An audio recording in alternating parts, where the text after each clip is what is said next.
Back in late 2018, I did a relatively short review of Marvel's Spider-Man on the PlayStation 4. It was the very first game review I ever did on the channel, kind of awkward, before I had really found my voice making these. And now, after having done over 70 on the superhero genre alone, I feel ready to go back and revisit it, do a complete overhaul of that original video, go into more of the characters and more of the story, do its gameplay and specific moments better justice. Realize this isn't going to be a frequent thing moving forward. I'm only remaking my review of this game.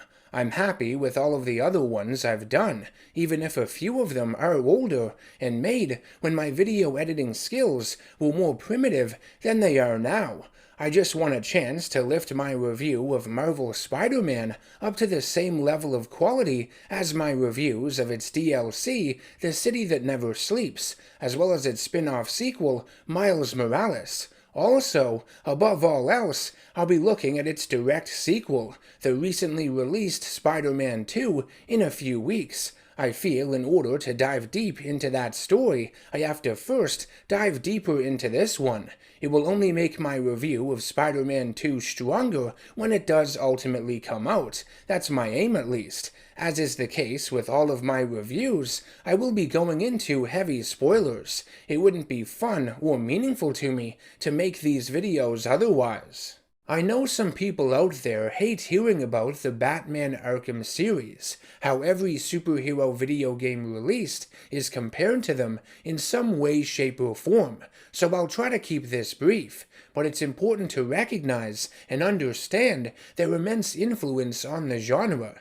They have set the benchmark for modern-day superhero games, evidence that great gameplay can be backed up with great stories, showed us the potential of telling original narratives with multiple compelling antagonists that are not shackled down by particular comic book storylines, universes, or movie licenses, like the vast majority of the noteworthy superhero games in the past were.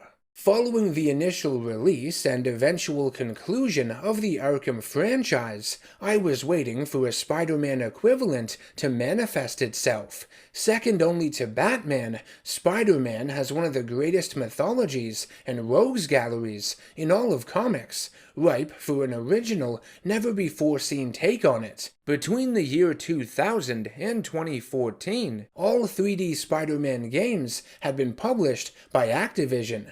They went through numerous developers during that period, and a few of the games showed a serious promise, but it wasn't until they lost the license and it was given to Sony Interactive that the ball began rolling on the Spider-Man game of my dreams. The developer handpicked to step up to the plate and meet the challenge was Insomniac, known for their work on Spyro the Dragon and Ratchet & Clank. From the onset, they took great care and consideration on this project. It was the company's first licensed game after all. They wanted to make it count. They consulted Marvel staff and researched decades of comics to craft their unique story. Their goal was to make a completely new version of Spider-Man that went in its own direction, but at the same time stayed true to the heart of the character, balancing power with equal parts responsibility, and lots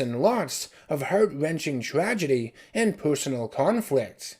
Insomniac avoided telling an origin story, feeling Peter Parker's origin was common knowledge by this point, and yeah, we've seen it plenty. Including it in the game would have not only wasted precious time, but would have insulted the audience's intelligence. All you needed were a few references here and there to his past and early Spider-Man adventures. As fans, we could fill in the rest. The old backpacks you can find that Peter had webbed up and forgotten about throughout the city do wonders alone. Inside of them are various items, such as a wrestling flyer promoting Crusher Hogan, Peter's classic web shooters, one of Matt Murdock's business cards, a vial of lizard's blood, and a special container supposedly housing a part of the Sandman. New York City felt so much more alive in this game than any other Spider-Man game that preceded it. With a real-life city, even one as grand as New York, you run the risk of having it become mundane and a bit unremarkable because it's been featured so many times before in Spider-Man games, with very few of them doing anything of note to make it stand out. Insomniac's game did, though. They ensured their New York felt monumental, that its role, pumping the lifeblood of the Marvel Universe, was evident. More personality had been given to each of the districts in Manhattan, and the diverse people occupying them. Some civilians give you side missions to do, others can be slapped a high five on the street. You've got J. Jonah Jameson spewing his anti-Spider-Man rhetoric, kicking the hero when he's down, on his entertaining and oftentimes frustrating to hear podcast, Just the Facts, that references recently completed moments in the story, and on top of the real landmarks in the city, you have several notable ones from the comics too, like Avengers Tower, the Wakandan Embassy, Doctor Strange's Sanctum Sanctorum, and the legal offices of Matt Murdock, Daredevil. In a lot of ways, Marvel's Spider-Man is a greatest hits album for the character, with several sequences inspired by ones from the comics, feature films, and absorbs a few gameplay elements too from some of the better video games that have come out throughout the years. In my original review of this game, I was a bit harsh towards the web swinging, saying I was disappointed that it had continued to use the R2 button, seeing as so many Spider-Man games have done so in the past. Even the Amazing Spider-Man 2 movie game from 2014 utilized the R2 and L2 buttons, with each one assigned to a different arm you would shoot the web line out of, trying its best to change things up. But if a system isn't broken, why fix it? The web swinging in Marvel's Spider-Man might appear to be the same as many previous Spider-Man games on the surface, but it does so much to stand on its own. It's by far the best we've ever had in any of these games, very addictive and intuitive. The arcs of each swing and the animations for Spider-Man look natural. It feels like there's weight to them. There's a flow and grace to everything. A huge emphasis has been placed on maintaining forward momentum, and the game has ways of pushing you forward, keeping you moving without taking control away from you at any point. There are air tricks you can do. Web zips are easily performed by tapping X, a wall run by holding down R2 when you connect with them, an awesome slingshot that flings you across a rooftop, and a satisfying vault maneuver that launches you greater distances. Everything about the traversal in Marvel's Spider-Man is brilliantly designed. And the combat in the game is just as brilliant. It's inspired by the Batman Arkham series. Parts of it do feel familiar, but there is a greater focus on the speed of it, the maneuverability, and the acrobatic nature of Spider-Man.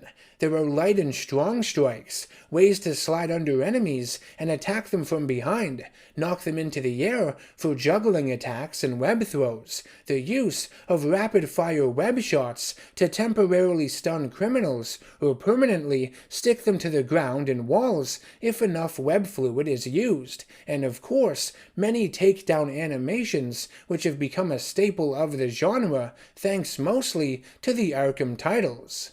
Landing enough strikes builds up your combo and increases your focus meter, which allows you to heal using the D-pad or perform the flashy takedown moves. Experience earned in combat and by progressing in the story is used to upgrade your abilities. Marvel's Spider-Man has a plethora of completely original and comic book-inspired suits you can unlock. Each one has its own unique suit ability that you can activate during combat. I found most of them to be gimmicky though. The only one that ever seemed practical was the one for the story-related advanced suit you get early in the game that automatically fills your focus meter for a limited amount of time.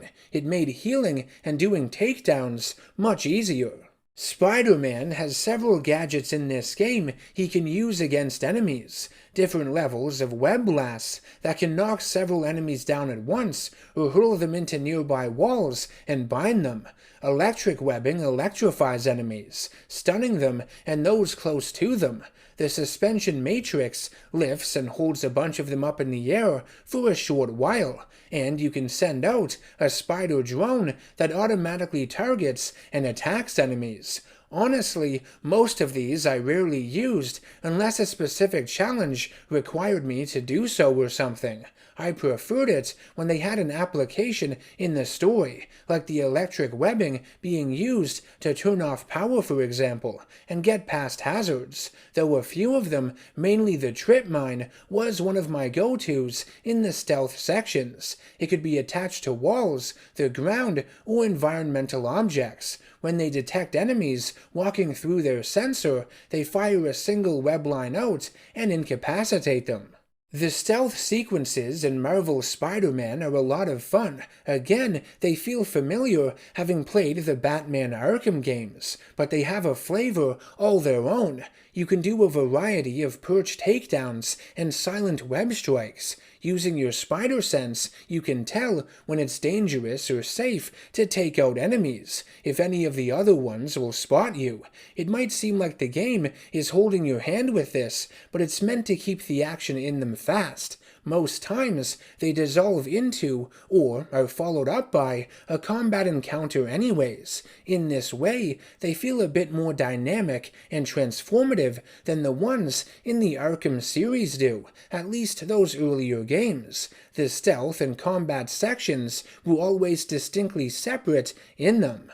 Spider-Man can scan the environment with his suit tech for vents he can climb into or follow the odd clue or chemical trail. Something I love in these Insomniac games is how they lean on Peter's tech savvy and keen scientific mind.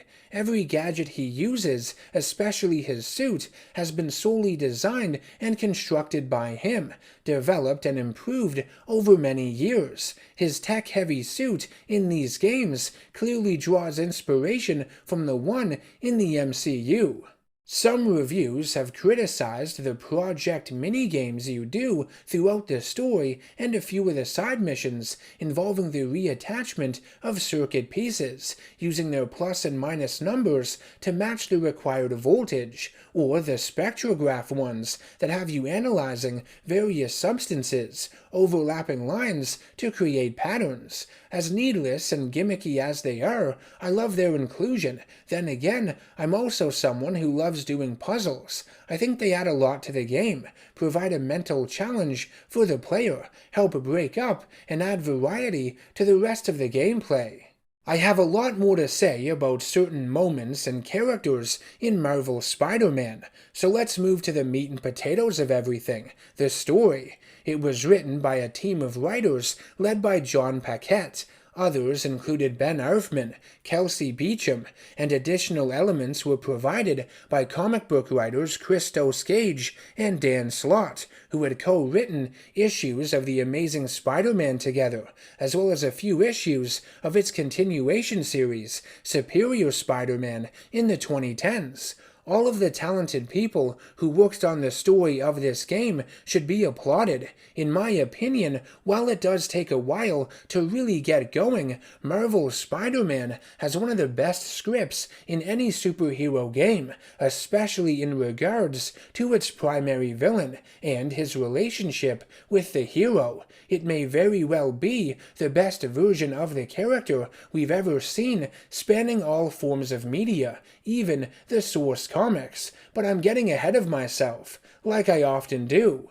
Marvel's Spider-Man follows a 23-year-old Peter Parker 8 years into his crime-fighting career as Spider-Man, still struggling to balance his personal life and his superhero one.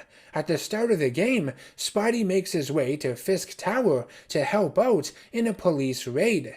The NYPD finally have enough evidence to put the Kingpin of crime away. Kingpin was the first, or one of the first, major criminals Peter had faced as Spider-Man. The villain has been eluding capture for years. They have a history together. You work your way up through Fisk Tower, saving innocents who have become trapped amongst all the fighting. I like when a group of dirty cops turn on you because they are on Fisk's payroll. That was a nice inclusion, one I wasn't expecting. The battle you have with Kingpin is cool, a lot more energized than some of the ones we've had with this character in past Spider-Man games. He throws his desk at you to start things off. You have to deal with more of his goons as you dodge Kingpin's attacks. Fisk spears you through a wall at one point with Spider-Man's back against a pipe. The battle ends with a sequence of quick-time events. There's a lot in this game. With a few of the bosses, I think the emphasis placed on storytelling over gameplay is to their detriment. As epic as some of the boss battles are in this game, from a gameplay perspective, a challenge perspective, they aren't all that indelible. Anywho, Fisk would be captured and imprisoned at the raft. He promises Spider-Man that there will be a deadly rise in the city's crime when he's gone. Gangs will fight for control within the power vacuum, and that's exactly what happens. One of the gangs that surfaces are the Inner Demons, based in Chinatown. They wear fancy suits and black and white masks bearing symbols that translate to demon. They wield weapons imbued with corruptive, negative energy. Though Kingpin is gone physically from the remainder of the story, his influence is still felt throughout the game, with the various bases you can take on. Lots of the criminals in the city will frequently bring him up in conversation, and he still continues his dirty dealings from within the confines of his prison cell. Crime finds a way. He also shows up again in the Miles Morales spin-off sequel too, causing a ruckus in Harlem. I'm sure I brought it up in my review of that game a few years ago. I do like that Peter begins regretting putting Fisk away though. As bad as Kingpin was, he did keep order in New York. He kept all of the other criminals in line. The Inner Demons attack an auction house owned by Fisk in search of files regarding a top-secret Devil's Breath project. Peter's ex-girlfriend, Mary Jane Watson, is there, posing as an art journalist, when in reality she's an investigative journalist for the Daily Bugle. She prods the owner of the gallery about her boss, Wilson Fisk, and if he has been laundering money with the art there, and is kicked out for it. Stalling, saying she has to go to the washroom, she sneaks around the gallery owner into a back room, where she finds the file on Devil's Breath, though it does end up in the hands of the Inner Demons instead. Mary Jane is another one of the playable characters in this game. Her stealth sections, along with other ones for another character I will get to in a bit, are the weakest aspect of this game in my opinion. A few of the sequences are somewhat creative. I do like how they give you a more grounded perspective to what's going on in the story, and though she doesn't have any superpowers, it is kind of fun distracting enemies by turning off generators, knocking things over, or sneaking up behind them and shocking them with a stun gun.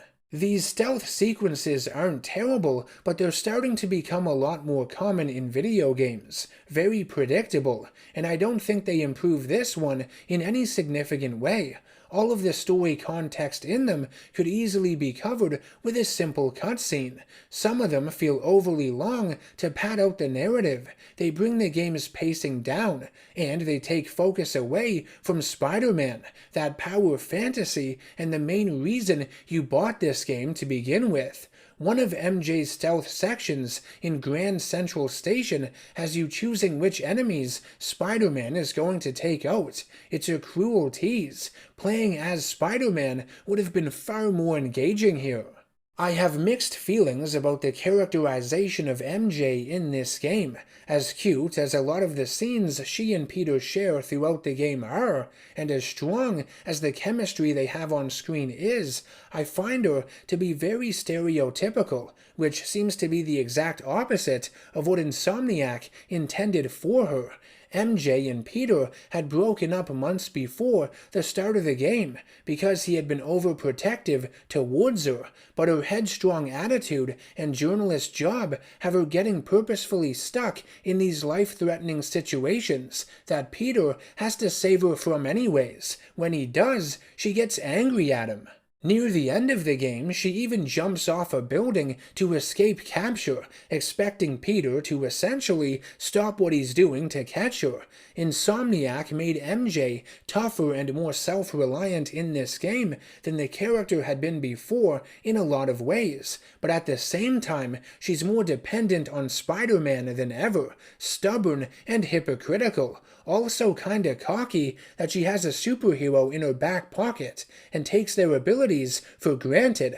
I hate these kinds of female characters. As much as this version of MJ gets right, I think Insomniac went several steps backwards with the character as well. She feels less like Mary Jane and more like Lois Lane from Superman, always getting into foolish trouble, and that kind of thing doesn't always work for me.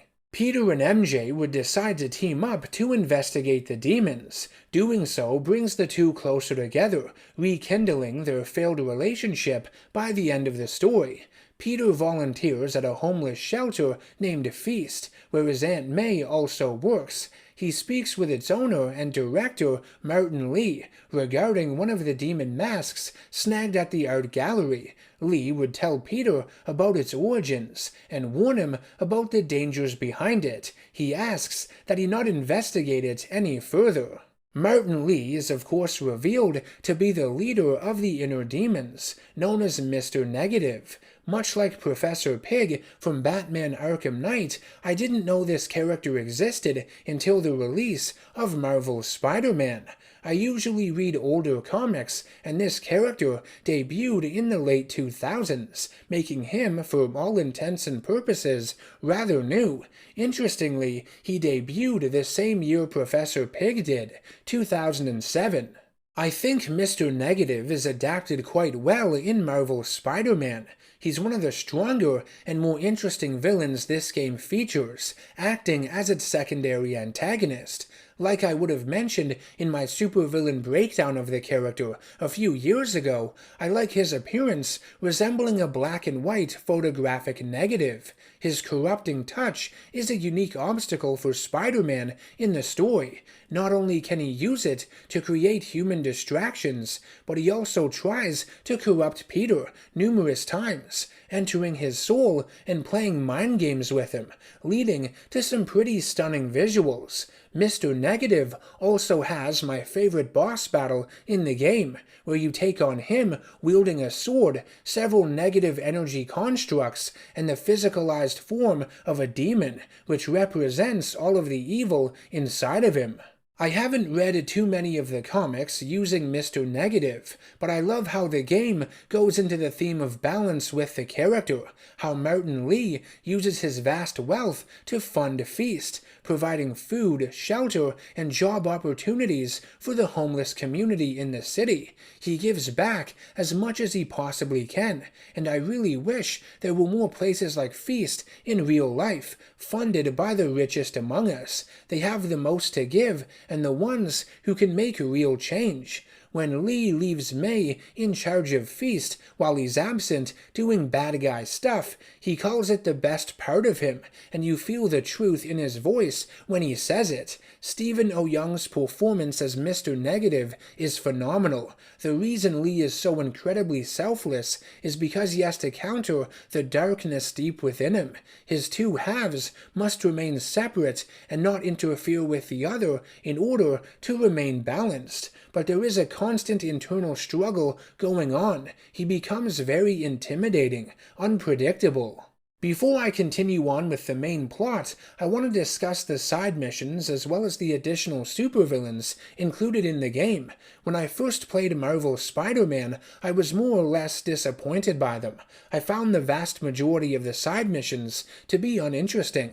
Hacking relay towers, chasing pigeons, stopping criminals from blackmailing someone, finding missing university students, they weren't the most exciting of tasks. There's also some involving you helping Harry, who is overseas, who has set up science stations on rooftops all across the city to fight environmental issues like pollution. Playing these made me feel like Captain Planet, but the idea behind them is noble, so I can't complain. All of these side objectives in the game are very Spider-Man, don't get me wrong. He fights crime and helps people in so many ways. Not every day on the job is going to be the most awe-inspiring, but I do wish Insomniac would have thrown in a few more side villains to keep things interesting.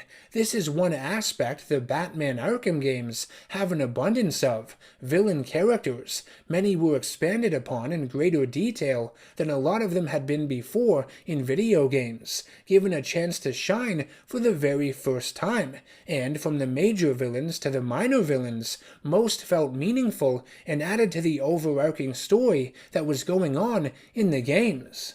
There are a lot of villains in Marvel Spider-Man, but most are the ones you would expect, the ones we've seen countless times before in movies, shows, and past video games. I'm not being too critical towards the roster because it still is a colorful cast, and I love the original designs Insomniac has given most of them, but I do think there was a missed opportunity to feature a few more, obscure ones that could have introduced themselves to a whole new generation of audiences. For instance, there's a side mission that involves you searching for a copycat Spider-Man. Peter brings up a previous encounter he had with the Chameleon, and I thought maybe you would be facing him again here. He would be framing Spider-Man for a serious crime in some way. You'd have to uncover the secret, find evidence clearing your name, and have him face justice. But no, all of that dialogue was inconsequential. That stolen identity side mission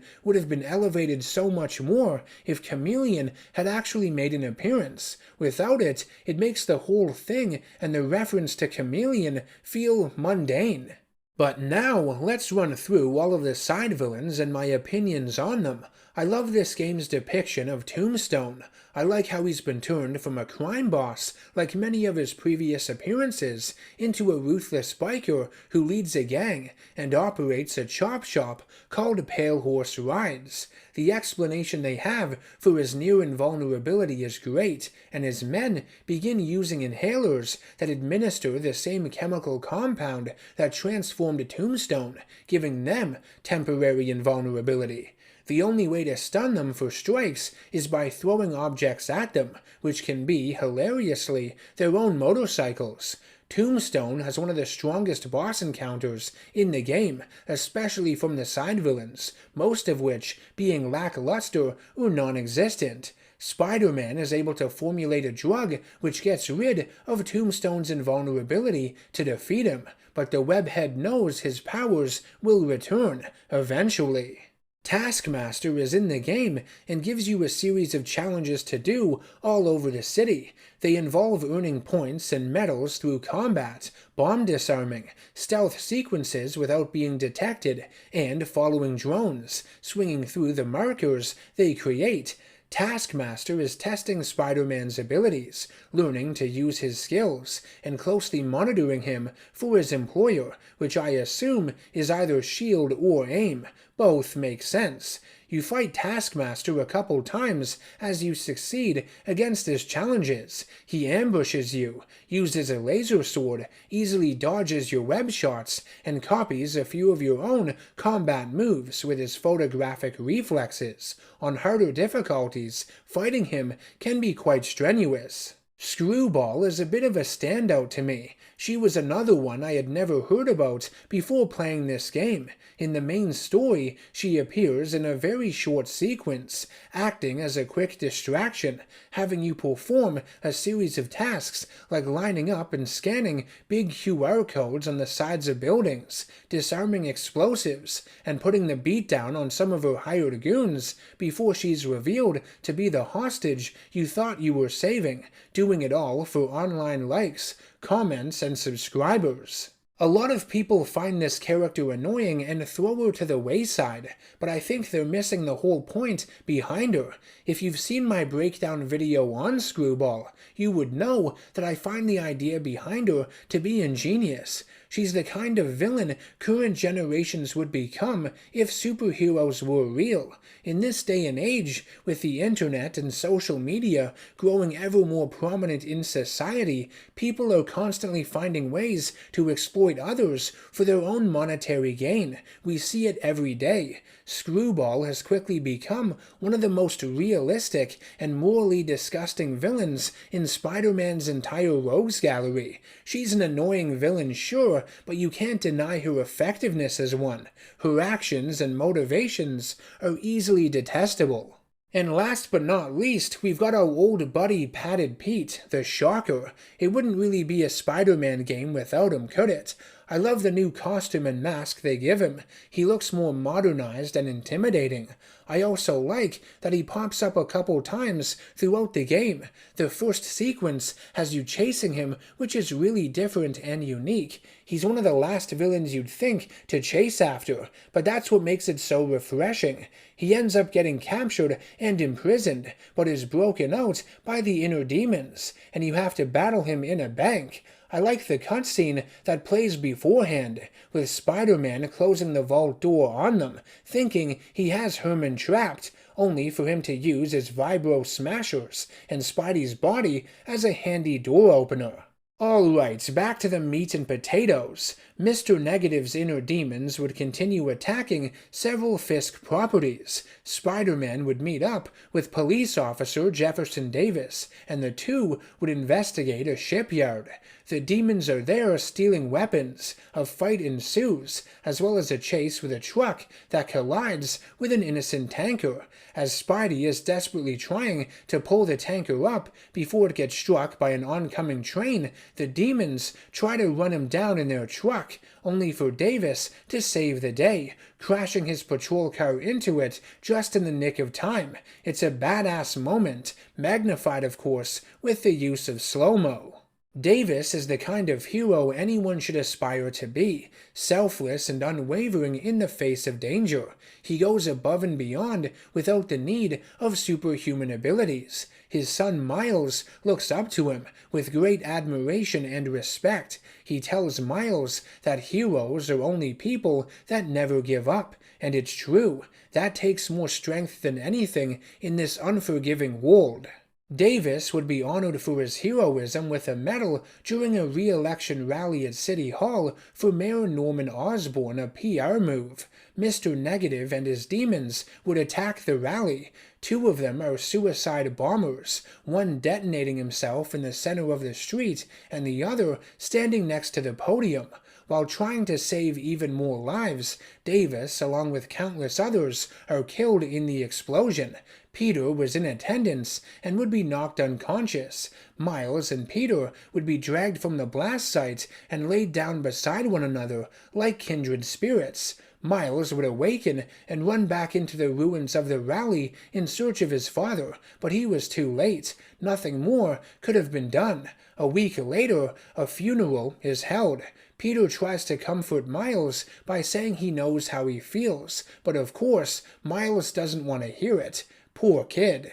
Miles' backstory in Marvel's Spider-Man is different from the comic books. In the comics, the death that occurs close to his heart is that of his uncle Aaron, his universe's prowler. His mother Rio also dies, following a battle Miles has with the Venom symbiote, after it had bonded with biochemist Dr. Conrad Marcus. Rio was inadvertently shot by police, and her death would cause Miles to quit being Spider-Man for over a year. The deaths of Aaron and Rio later put a wedge between Miles and his father, when Miles' identity as the new Spider-Man was ultimately revealed. I like how the Insomniac games have changed all that though, choosing to kill his dad instead and lean into that close bond they shared. I'm sure if his father were still around, he would be proud of the man and hero his son has become.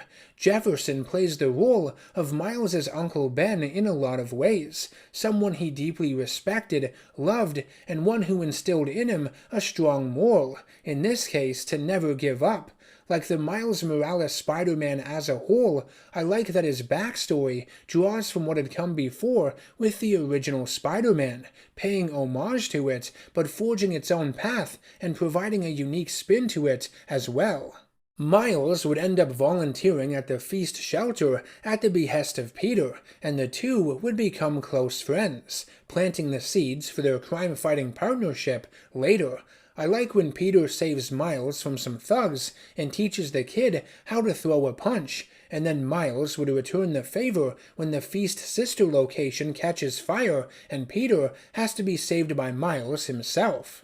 Miles is playable in the game. Since he doesn't have any powers yet, his stealth sections focus on hacking, which does set them apart from Mary Jane's. Just like hers though, they slow down the game's pacing and could have easily been covered with cutscenes. I do get that he has a much larger role in the series moving forward though. I think if you were to play as only one additional character in this game, it should have been Miles. I could have gone without MJ. I don't think her stealth areas add a whole lot to the story. In all honesty though, there is one with Miles I really enjoy that has him avoiding Rhino in a shipping yard while you're out looking for antibiotics for Feast. I wish more of these stealth sequences in the game had you thrust into the lion's den like this one, having major villains like Rhino breathing down your neck, helping elevate them. They needed higher stakes, not enough of them had the energy and urgency this one did. Following the attack at the rally, Mayor Osborn employs the mercenary Silver Sable and her private military company, Sable International, to protect the city and work alongside the NYPD to go after Mr. Negative and the Inner Demons. Sable and Spider-Man are at odds with one another at first, but earn each other's respect and become allies by the end. At the game's conclusion, Sable would leave New York to return to her home country, but she would come back in the City That Never Sleeps DLC, set after the events of the game. Check out my review of the DLC if you want more info. I'm jumping forward a bit here for a second, but eventually, Spider-Man discovers that Devil's Breath was created by Oscorp to act as a universal cure for disease. Its research is still unfinished though, and in its current state, it's a bioweapon capable of spreading a lethal plague.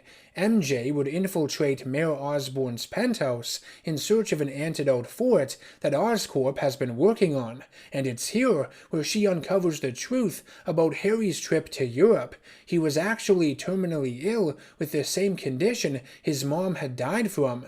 Norman had invested everything he had into the Devil's Breath project in a desperate attempt to save his son. Marvel's Spider-Man takes elements from a lot of different Spider-Man media, as I previously mentioned in this review, but I was surprised it was bold enough to even take inspiration from the mostly dreadful Amazing Spider-Man 2 film from 2014, that also had Harry dying from a rare disease. Thankfully, the Insomniac games do a much better job with that concept than the film did, and I will go into all of it when I fully analyze Marvel's Spider-Man 2 in a few weeks. Stay tuned. MJ finds a hidden lab in Mayor Osborn's penthouse and uncovers information that Martin Lee was one of the test subjects for Devil's Breath when he was a child, so Norman had been working on it long before Harry was even born, intending to use it to cure his wife. During one of the experiments, Lee would develop negative energy powers and inadvertently killed his parents with them.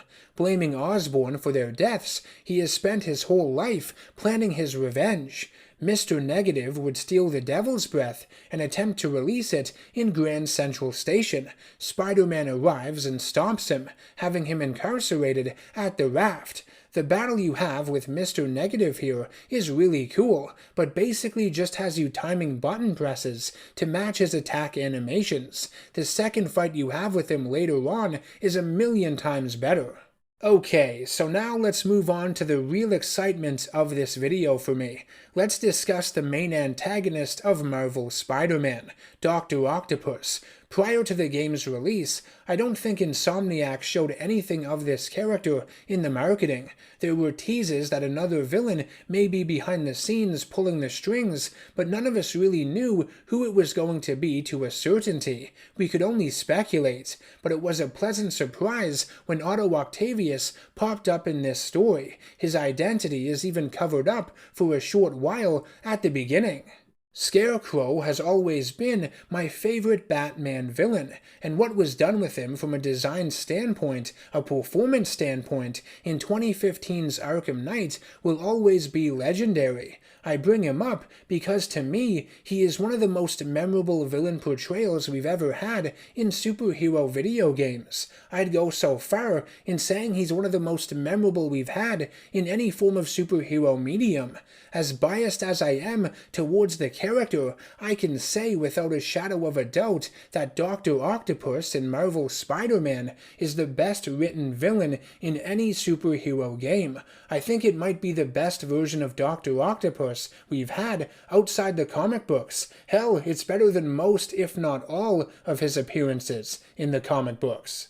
In the game, Peter is working as a lab assistant for Dr. Otto Octavius. His backstory is more unique than a lot of the past ones we've seen.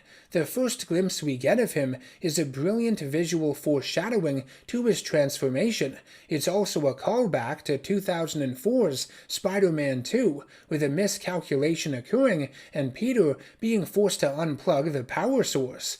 Otto is seen grabbing the back of his neck when he's shocked. All of it toys with your expectations. It's also a way for the game to tell you that this version of Doc Ock is like one you've never experienced before. Otto plays the role of Peter's boss, but also his friend, mentor, father figure, someone he looks up to and strives to be like. Otto views Peter as the son he never had. Their relationship is incredibly powerful, and it pains you knowing what Otto will end up becoming.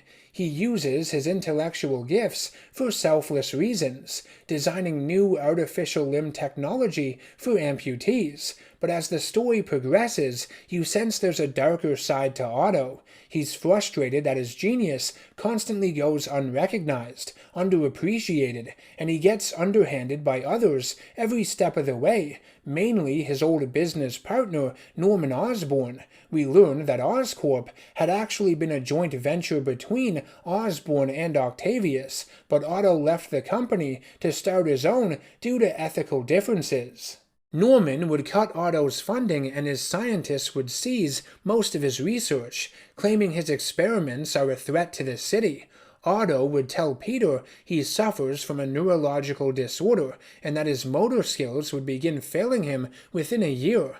His body is deteriorating, the result of his exposure to radioactive isotopes in the early days of his career, a clever reference to his original origin in the comics.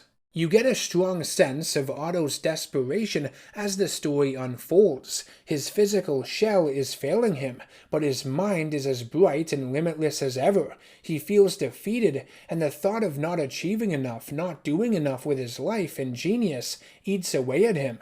After losing everything, Otto turns to advanced idea mechanics to acquire more resources and continue his work. When you return to the lab, AIM boxes are strewn everywhere. There is also visible evidence that Otto has been studying articles about Spider-Man's greatest adversaries, using the information to build equipment for them and countermeasures against them. More on that in a second.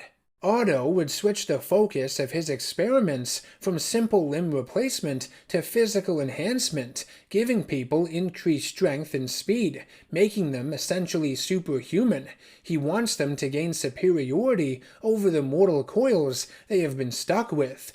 growing increasingly bitter towards Osborn and obsessing over retaliation against him, Otto would develop large mechanical arms for himself to replace his own.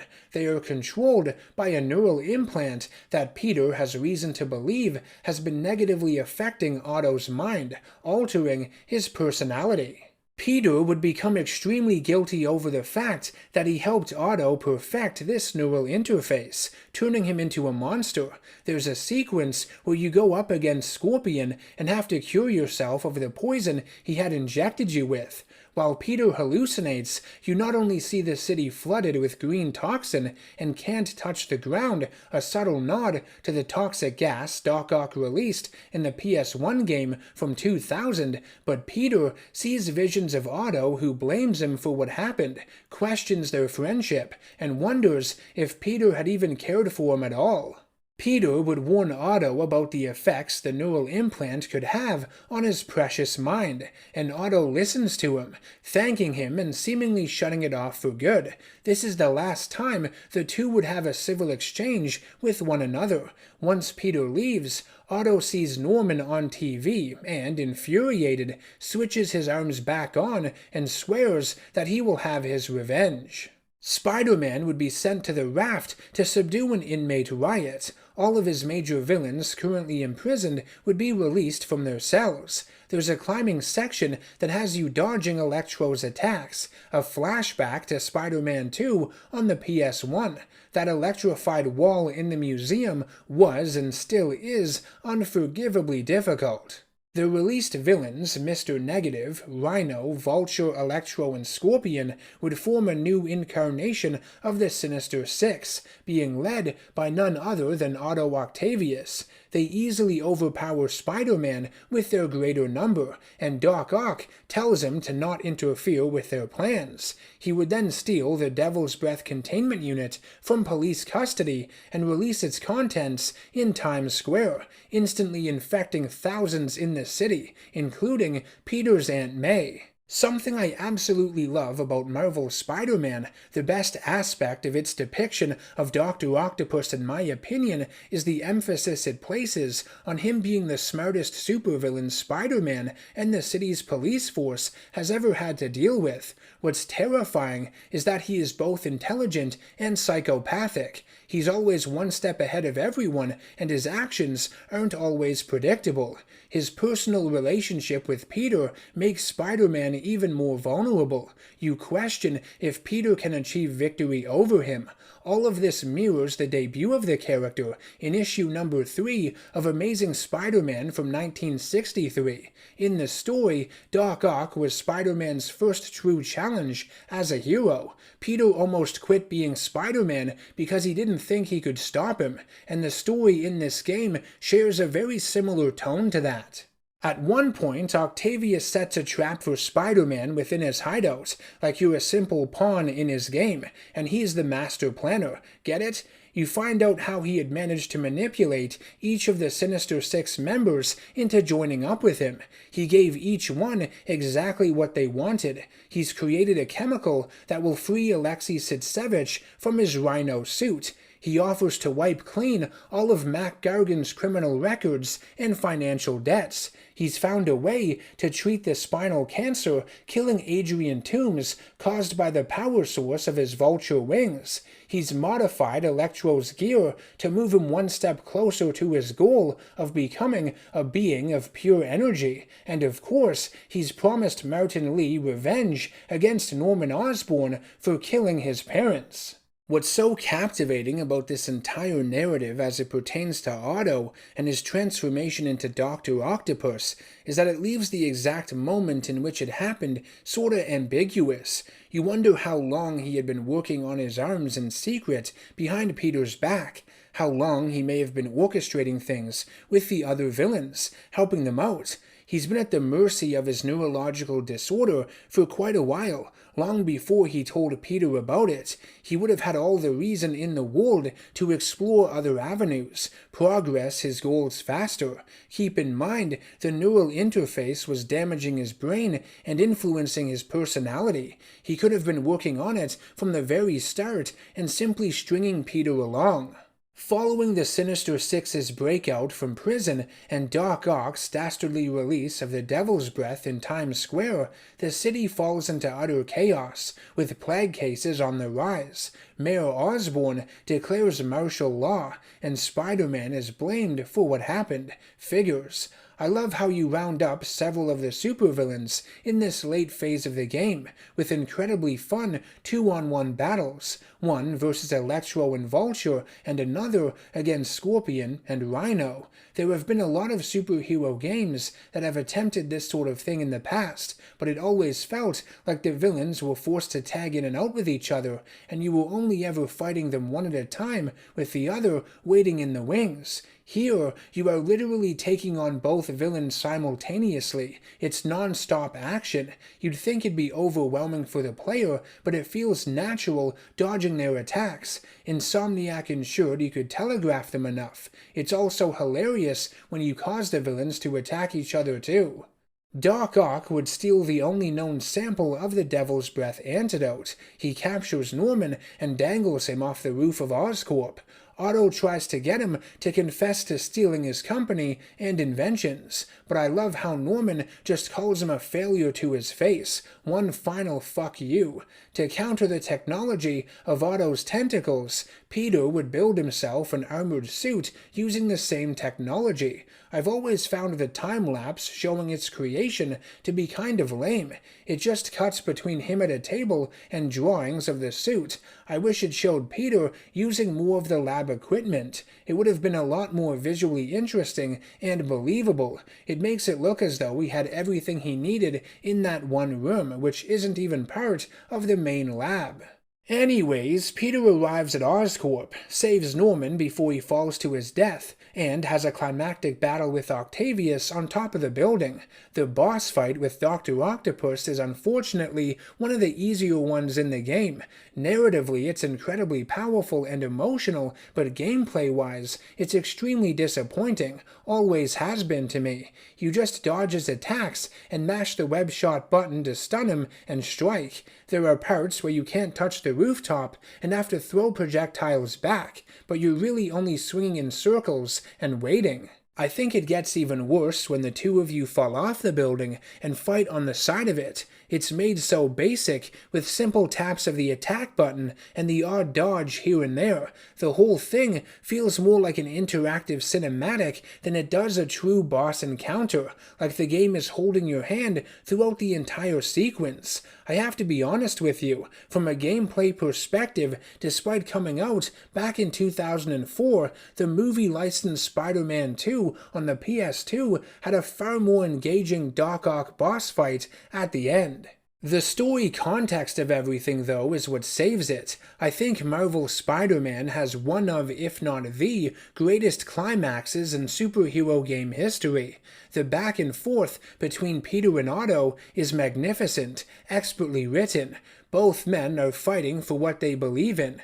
Peter needs the anti-serum to save New York, and in turn keep the promise he made to himself and to his late Uncle Ben. Otto needs to get his revenge against his former business partner, Norman Osborn. It comes down to the simple matter of who wants it more.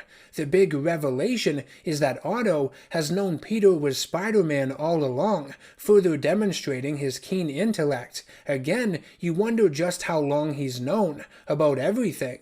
Peter would allow himself to be stabbed by one of Otto's claws so he can destroy the neural interface on the back of his neck.